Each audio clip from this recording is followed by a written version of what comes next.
We know what the vibe is like in the Jets building, but what is the vibe like in the Jets' Week 4 opponents building, the Denver Broncos?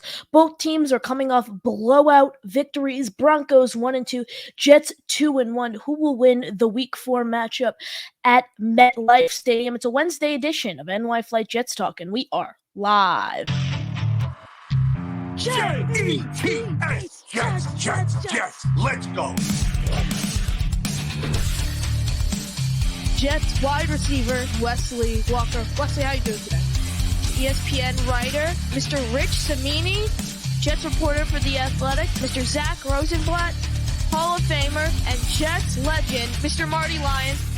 Your host, Connor Law.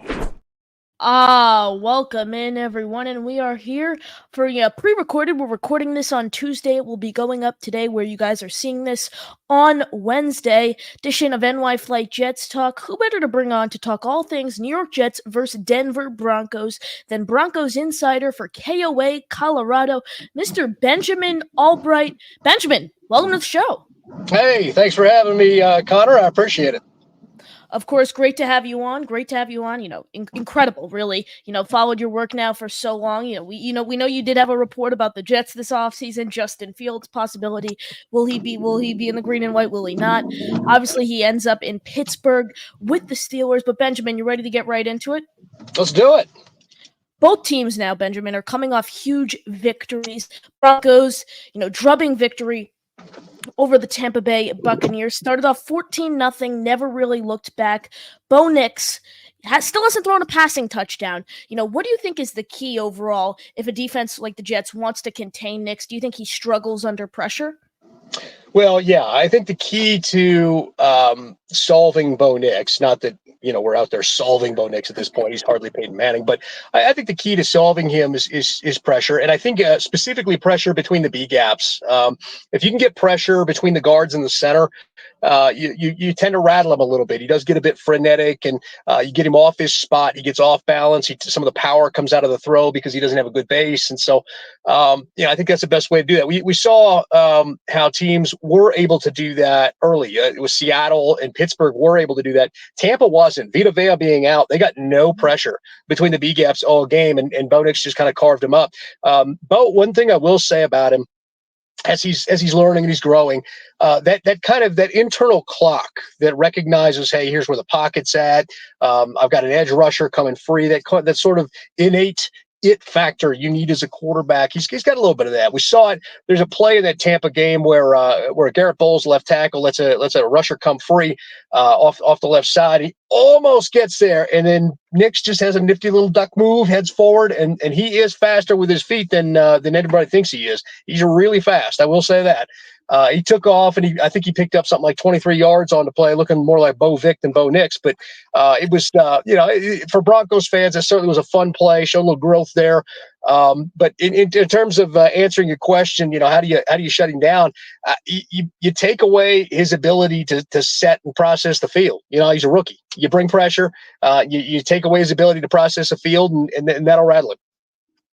Absolutely. And, the Broncos pass catchers, Cortland Sutton, he was obviously the vocal point of the Titans passing game this past week, 7 catches for 68 yards. We haven't really seen a lot from Nix in the passing game. Mentioned making those plays with his feet. Like I said, he hasn't thrown a passing touchdown yet this season.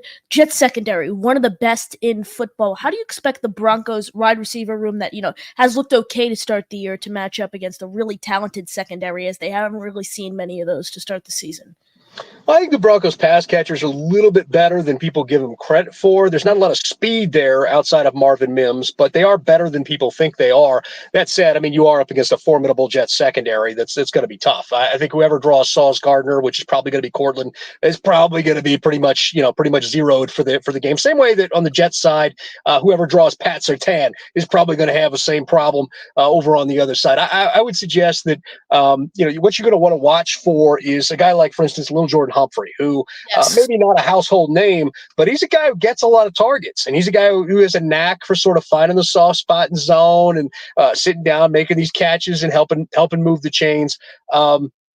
Josh Reynolds has gotten quite a few targets, but both those guys are long strider, kind of using the body to flash the numbers kind of guys. They're not really going to burn you deep. If you're looking for a deep threat, and the Broncos have really not had much success with the deep ball this year, Marvin Mims would be that guy. He just does not get on the field as much as he should, and Sean Payton's going to have to remedy that. Down the roster, you've got Devon Villay, who's been out. He was the leading receiver week 1, but he's been out. He's had some cracked ribs. Not sure that he's going to be back. He thinks he is, but he thought he was last week, and of course he wasn't.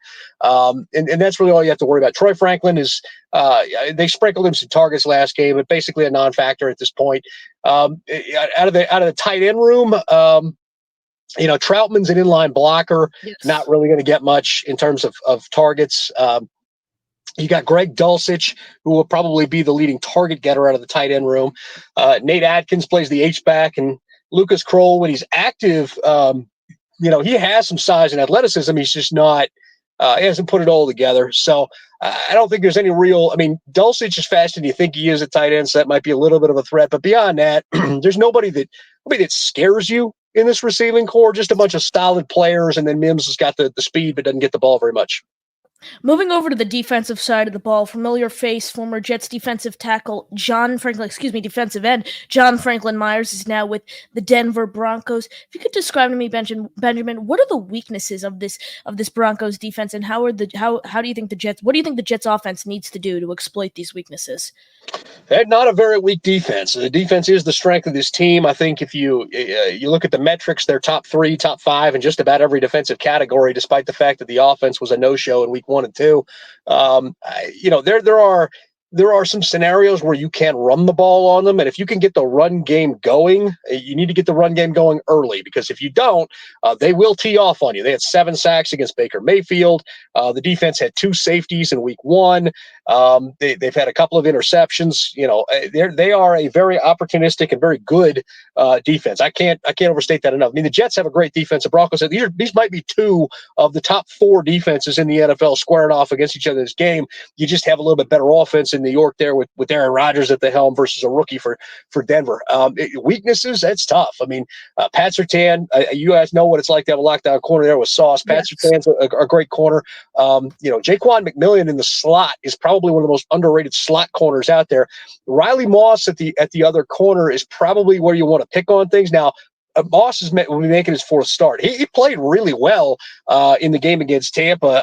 Godwin got a touchdown on him, but he played it about as good as you can play it. And that's what happens. When you got a guy like Surtain on the other side, you tend to test the other guy a little bit more. Riley Moss, again, making his 3rd, 4th start, that's probably the weakest link on the defense. And then when you get him in base, when you get him out of nickel, and they bring, they've got, obviously, Alex Singleton is the starting inside backer. He's very rangy. But then you get Cody Barton in there. Barton is slow to be charitable. He's not the most athletic linebacker in the world. He's got good instincts, but he's just not very athletic. So if you get into a 2 tight end set, you start getting in the pass game, and he's forced to go cover people in man. It really presents a problem. So if you're looking for weak links, I would suggest if you can get the run game going early, pick on Riley Moss and pick on Cody Barton. That's probably how you're going to get your most points. Overall, Benjamin, Jets' second home game of the year. We obviously know what happened during the home opener. Huge victory, 24-3 over the division rival New England Patriots on Thursday Night Football. It's going to be a little different because some fans, when the schedule first came out, will Zach Wilson be starting? Will he not? It was the combination at that time of Bo Nix, Zach Wilson, or Jared Stidham as to who would be the starter. Obviously, Bo Nix earns that starting role. Week 4 of the NFL season, what do you expect the energy, the vibe to be like at MetLife Stadium? We all know the Sean Payton, Nathaniel Hackett beef there that occurred just about a year ago. What do you expect it to be like in the Meadowlands? I think Hackett will be going for the dagger. Sean Payton came out and, for whatever idiotic reason, said that it was the worst coaching job on earth and gave the Jets bulletin board material when he didn't need to do it, and then turned around and promptly lost. You can't sit there, call yourself an offensive genius, call the other guy the worst coach you've ever seen, and then lose to that coach who's quarterbacked by Zach Wilson, when you're sitting there talking about how good you are, how great you are, all that kind of stuff. So, I think there was certainly some embarrassment and certainly some humbling that happened last year. We'll see. I think that Aaron Rodgers, Nate Hackett will want to go for the kill shot. I think Sean Payton has got some embarrassment that he wants to shake off. So, and as a matter of fact, to the point where the Broncos, who just played in Tampa, stayed out there on the East Coast. We were talking before the show. Yes. The Broncos are in West Virginia right now at the Greenbrier, which is where the New Orleans Saints, when Sean Payton used to be the head coach, that's where they used to go for training camp for a couple of years. So they're practicing out there all week and staying on the East Coast to kind of get used to that.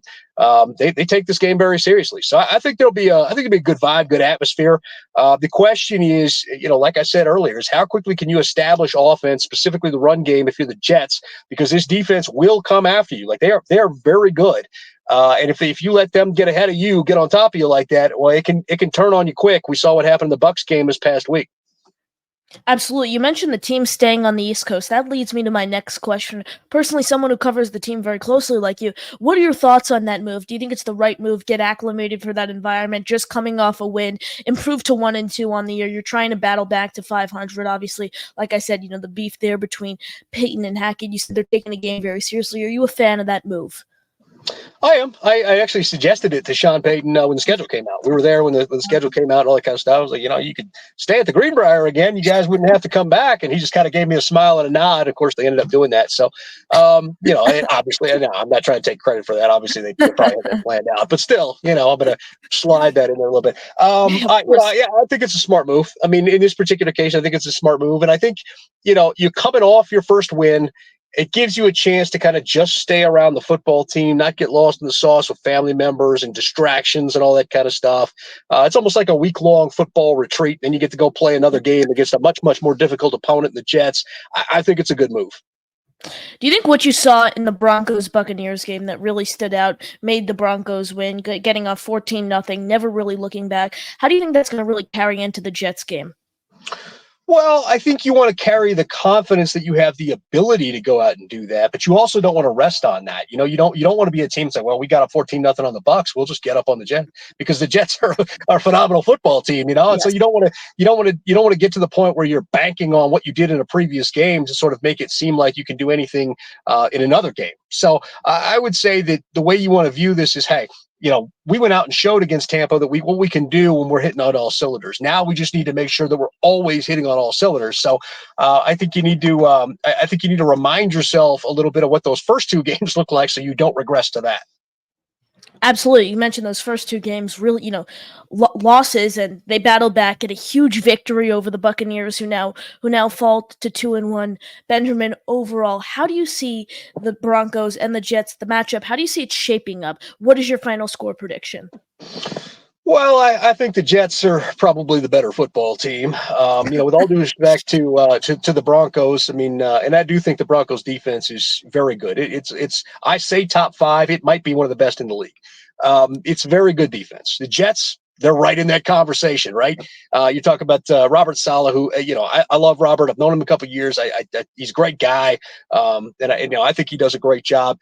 Now you've got the offense to go with it. And I think for the Broncos, the offense is a work in progress, where the Jets, you've pushed all in on this thing. Rodgers is starting to look like he's warming back up to being Rodgers. And, even Alan Lazard is coming back alive, which, by the way, I will tell you this. The Broncos were heavily in pursuit of Alan Lazard. He chose the New York Jets over a bigger offer from the Broncos to go to the Jets to play with Aaron Rodgers. But the Broncos were heavily in pursuit of him as well. Just a little nugget for you there. But I think I think the Jets are going to win this football game. You got the home crowd. You got the better offense than Aaron Rodgers. I think this game is probably a little lower scoring than people think. I think we're probably looking at something like a 2014, 21-17 type game. So I do believe it'll be like an under type game in terms of the betting aficionados out there, which you're too young to do, young man. But as far as the rest of that goes, give me the Jets 24-17. I think that's the high end of the scoring there. I don't think it gets much higher scoring than 24-17. I suspect it will come in under that number.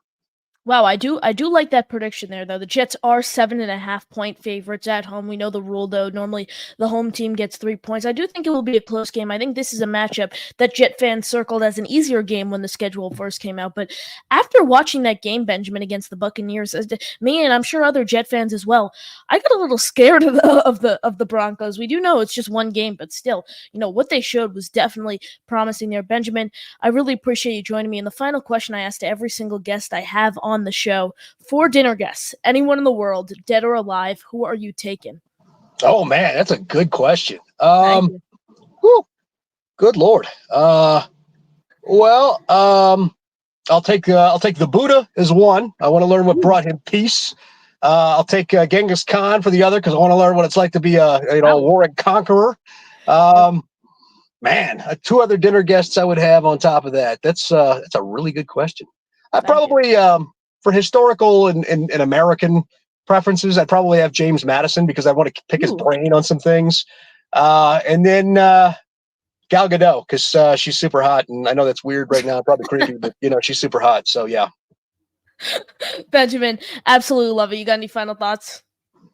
Hey, I hope we have a good game. Hope nobody gets hurt. I love the game of football. I want to see us go out and have a great game. If the Broncos win, so be it. If the Jets win, so be it. And I think Broncos fans are hoping you guys are sleeping before your trip to London, but we'll see. We'll see how it works out. And hey, let's have a good game on Sunday. A lot of fun, and look forward to these 2 teams squaring off. Really appreciate you joining me. Like I said, everyone, thank you guys for watching. Alongside Benjamin Allbright, I am your host, Connor Long of Jets X Factor, signing off. JTS, Jets, Jets, Jets.